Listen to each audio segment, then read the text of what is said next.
So the Springboks are moving on to match 3 of the November internationals. Let's just say the first 2 haven't quite gone the way that the Springboks would have want them to. But in this one, we are going to be predicting the Springboks lineup for their upcoming game up against the Italians. But it is myself. It is Rugbyitch, mate. Springboks, what do they have to do to get a win here over an Italian side that are currently 2 from 2 in the November international?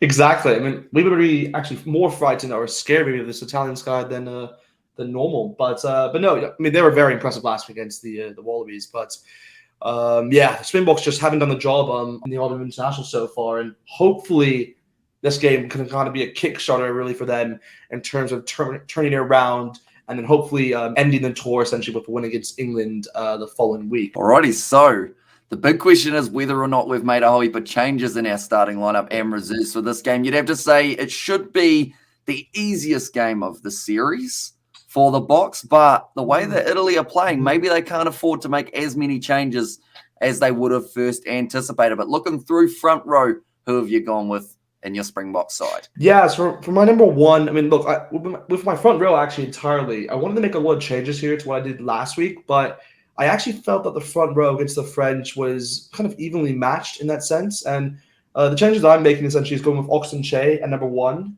For number 2, I have gone with Bongi and Manombe because I believe he was pretty impressive actually within the opening half. But yeah, for number 3, I've gone with the tight and trusty, obviously, with Franz Malherbe kind of steering that ship within the front row. So yeah, hopefully they can get the job and get a few scrum penalties along the way. Righty, so my front row looks a little bit different to yours for this matchup. I have gone number 1, Trevor Nakanye. I've brought him in for a cap for the Springboks. He's been missing from the first couple matches of the international, so I decided I'd give him a chance here up against the Italians. Number 2, I have gone with Bongi Manumbi. I did decide that I would be starting him once again for this contest, and that is mainly because I believe the tactic going forward for the Springboks should be Malcolm Marx off the bench, just because he seems to have that much more impact late on in a game.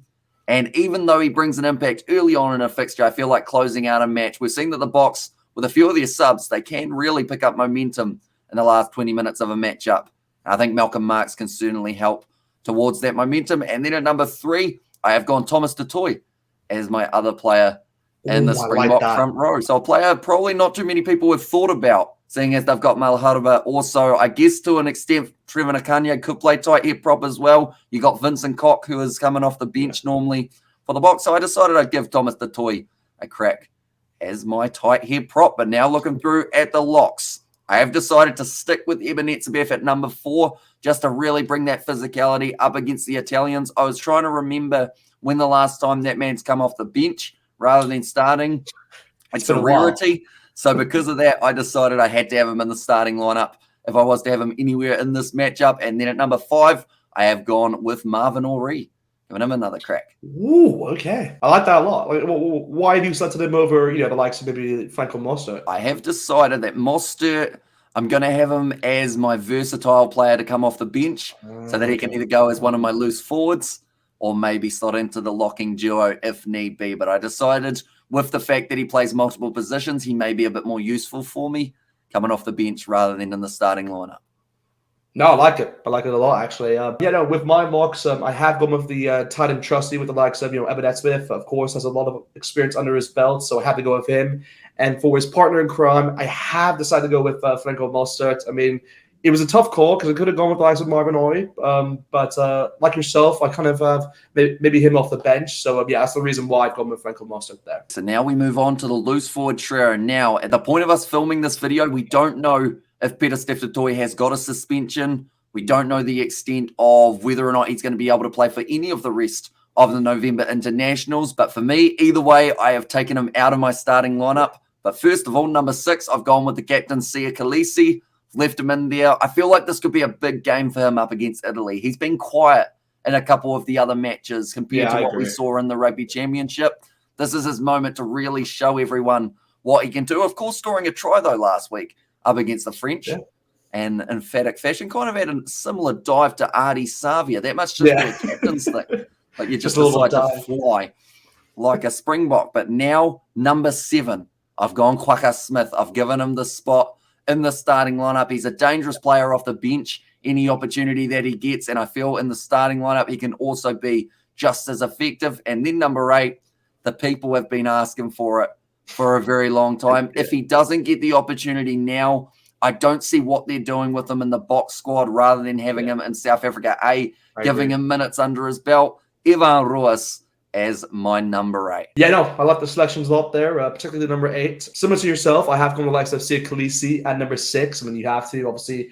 And yeah, like you said, I thought he was pretty good actually on the day against France. Obviously got a try for himself and kind of leaped like a gazelle essentially to get that try at the end of the day. But yeah, for number 7, I actually have made the same change as you in terms of removing Peter Smith and going with Quagga Smith in that 7 position. He's always just, I don't know, he's just so versatile that he can really play any of the 3 really if you need him with those loose forwards. And he's really kind of been in form, I'd say, for the Boks throughout this year. So no, I think he just really deserves to be for that 7 jersey. But for number 8, I didn't go with the one I wanted to with Evan Ruas, of course. But I did go the likes of Jasper Wiese. I just don't think the Boks will do it. I have a funny feeling they're just not going to listen to the public. But look, I hope it's wrong, by the way, guys. But I have gone with Jasper Wiese in the number 8 jersey. I mean, to be fair, in the past, when the Springbok supporters have wanted a player in the starting lineup, I feel like that's something that the selectors and the coach just go, right, because they want it, we're not going to do it. Yeah, exactly. What do they know? We're in charge, so we're going to pick what we want. It sounds oddly similar to the All Blacks. It sounds oddly similar. Maybe Ian and Rassi have been catching up for a few beverages. Discussing, they tell you to do something, you didn't do it, good on you, mate. Look at this guy telling me to put this guy there.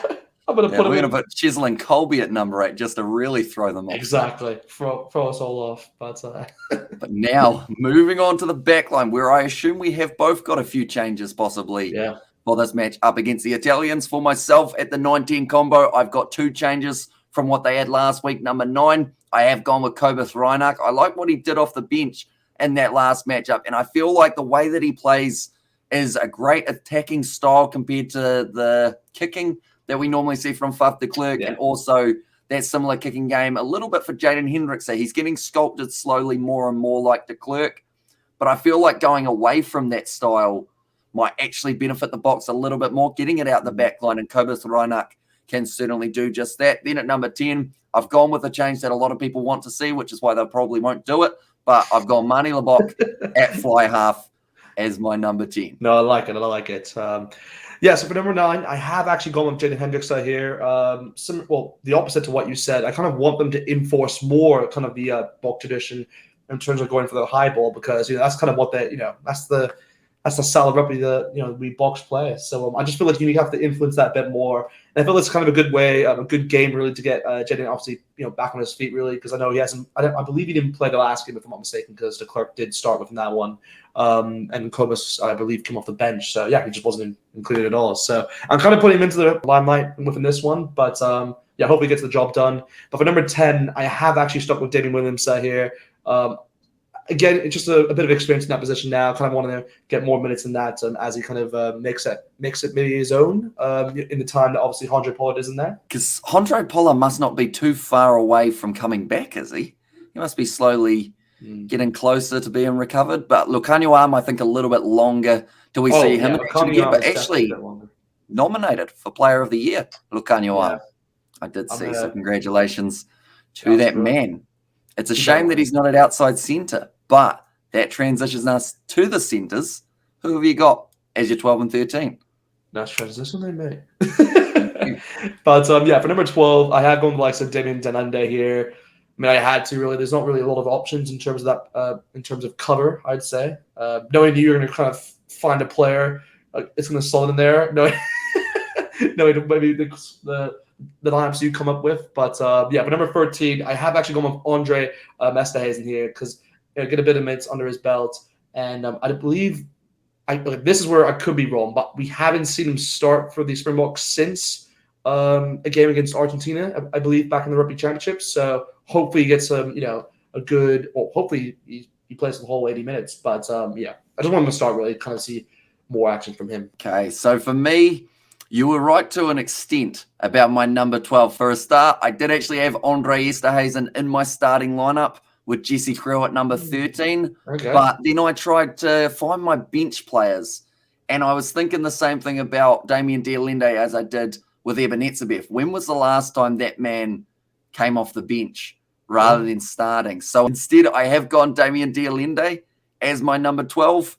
Number 13, I've stuck with Jesse Krill, so the same combination as they've gone with the past 2 weeks. It's not so much what I wanted to do, but I guess what makes more sense for them to do in terms of the selections we have seen in the past. But now moving on to the back three, we saw a big curveball last week with Makazole Mapimpi not playing in the number 11 jersey, a position that we thought was the most secure out of any player in the Springboks lineup. I've given him his position back. Yeah. Number 11, Makazole Mapimpi this week. Number 14, I've given it to Sebo Nkosi. Decided to give him a run out on that right wing. Up against Italy, it seems like the perfect opportunity. Give him a bit of a crack. And then at number 15, I have transitioned him from fly half into the number 15 jersey, and that is Damian Valimza. Like it a lot. So you haven't put Justin Kobe then in your starting lineup? No, I wasn't sure of the extent of how hard he landed on his head. Exactly. I wasn't sure as well. So, I mean, I'll say right now, because we're going to my one, but I haven't included Justin Kobe because similar to like kind of Peterson Toy, I just wasn't unsure if he'll be available for this game or not. So he was out of my thinking in terms of these lineups. But yeah, for number 11, I did go the likes of Mapimpi as well. I mean, I think I had to because it just felt so wrong that he wasn't included within that, that game against France, that it just feels right to put him back in, straight away. Knowing else, we're going to be completely wrong once again. It's going to be another player that goes there. But yeah, no. For number 14, I have actually gone with Curtly Alarenza here, and then for number 15, I've gone with the likes of Willie LaRue. So I guess kind of a balanced squad in total in terms of that back three. But yeah, hope we can get the job done. Righty. So now we will move on to the benches. I believe we will also have a lot of changes coming off our bench for this game. A bit of a chance to experiment with some other players that we haven't seen yet for the Springboks, perhaps. We'll start with your front row, mate. Who have you got as those replacements? Yeah, so for my bench, I have gone with the likes of, of course, Malcolm Markson's position. I think I had to. I mean, there's not really a lot of cover in terms of that hooker spot. But of course, for the next prop, this is where I've gone actually with Trevor and Kanye. I would have normally gone with Stephen Kitsoff here, but I think he just deserves a rest. He can kind of, I don't know, spend his time maybe at Lake Como, have a bit of a wine. So yeah, no, Trevor and Kanye will obviously have that position on the bench. And then yeah, his counterpart, to say the least, on the other side of that front row, I've actually gone with Vincent Koch here. Just to get some minutes on the board. Alrighty. So would you say that if Stephen Kitsoff enjoys a wine, it'd be a red wine, wouldn't it? Yeah, no, it has to be red. Has to be red. Has to match the hair. But now off my bench, number 16, Malcolm Marks. I have decided to go with him. We could have possibly put in Dion Fourie, but we decided against it in the end, I guess. Just with Malcolm Marks, the experience that he brings, that late impact, like I mentioned earlier on, can be huge. For the Springboks, number 17, he's not getting a wine in my book. He's on the bench. Stephen Kitsoff there at number 17. He's going to have to work a little bit harder first before he gets to relax for the Springboks. And then number 18, I have gone Vincent Koch also. So I've got the bomb squad base, I guess you could say, with my front row for this game up against the Italians. Now, I've gone with the 5-3 split. Have you done the same? I have done the same. I mean, they did go over it last week, so I just feel like they won't change it again. But yeah, no. I think 5-3 split is good. Alrighty, so we have got two more forward replacements. Number 19, Franco Mostert. I mentioned that I was going to have him coming off my bench as the option of the lock or loose forward, depending on what they need. And then number 20, I've actually given it to Marco van Staden. So that means that I am resting Jesper Wiese. I have decided to leave him completely out, give him a bit of a spell, and have him firing in the game up against the English. Yeah, that's a good call, actually. I didn't think actually of Marco, so that's a good play, actually, picking this lineup. But yeah, no, for my number 19, this is where obviously I've gone with Marvin Ole there. We'll play some lock, obviously, in that position. But for number 20, this is where I have gone with Evan Roos. I didn't have really, I guess, the guts to put him in the starting lineup, so I definitely wanted to put him on the bench because I feel like he definitely deserves minutes in this game. But yeah, hopefully I'm wrong, by the way. I hope he does start, by the way, guys. I just have a lack of confidence, really, in terms of the box selectors for this game. Okay, now we move on to the backs, the replacements. 21, 22, 23, the match winners sometimes. Now, sometimes, yeah. It depends on how it goes, of course, late in a game. Springboks, they normally get the selections for their back replacements slightly wrong in the eyes of the public, I guess you could say. But this week, we're hoping to get it right, aren't we? Who have you got in there? Yeah, so for number 21, this is where I've actually gone with Kobislanek. So I kind of made a tough call here to kind of drop Fapakirk just for this game, just to give him some rest, in all honesty, obviously for the England game the following week. And yeah, similar to what you mentioned about Ranek, I just feel like he's a good player to kind of utilize off the bench in terms of kind of instead of kicking the balls at times, kind of I don't know, finding gaps, finding that offload. So that's kind of the reason why I have him on the bench. For the number 22 position, this is where I have Manny Lebok as a kind of replacement fly half. I mean, he can also play a bit of, I don't know, he can play maybe at fullback if needed, but obviously you can just put Damien Williams obviously in that fullback position to cover. But yeah, no, for number 23, the last player, this is where I've got the likes of Sabu and Corsi to kind of finish it off. Okay, decent replacements there. Hopefully, if that is what they go with, they can have a real impact in the later stages of the match. Then for me, off the bench, number 21, I've gone with Faf de Klerk. Still left him in there somewhere just to give him some minutes before the English fixture. Number 22, this is where I've got Andre Esterhazen. Like I mentioned, wasn't quite brave enough to put him in the starting lineup. So instead, he will be coming off my bench. And I would probably, if I was a Springbok selector and I was in charge of when the substitutions were being made, I would say around that 50-minute mark, give him 30 at the end of the contest for Damien de Allende. And then at number 23 to close out the lineup, I have gone with Willie Leroux as my last player for the Springboks. So he has made his way into my sides quite often, which is surprising because during the Rugby Championship, I swear pretty much everyone didn't want to see his face out there on the park. And now they're like, you know, we don't mind him today. So he's not too bad, isn't he? Put him in there somewhere. Doing all right for himself at the moment is Willie Leroux. But nonetheless, that is our starting lineup and reserve predictions for the Springboks. Now, the squad will be announced in only about 24 hours' time. So we will be doing the video of that one as well. But thank you all very much for tuning in. If you did enjoy, be sure to leave a like and subscribe. Be sure to check out Rugbyitch on his YouTube channel as well. But thank you all very much for tuning in, and we will see you all for the next one.